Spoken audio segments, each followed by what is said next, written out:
It's barely daylight when Andreas Amador goes to work.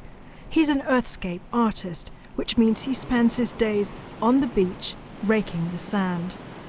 He lets his imagination run wild, creating geometric patterns. Sometimes they're huge, sometimes not, but they're all very different. I would say my biggest inspiration is nature and the patterns that I see around me. But I'm trying to translate the world that I see and try to understand it. So it almost feels like a scientific pursuit on some level.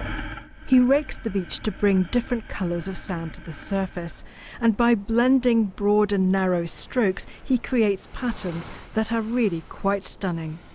It's difficult for him to see if his designs are working from the ground, so he mounts a camera on a quadcopter, which hovers above the design and takes pictures.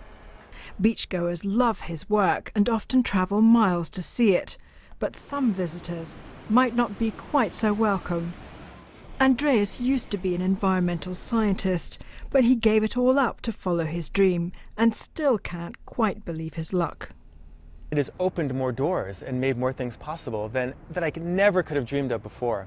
I never would have thought that I could be making a living raking in the sand.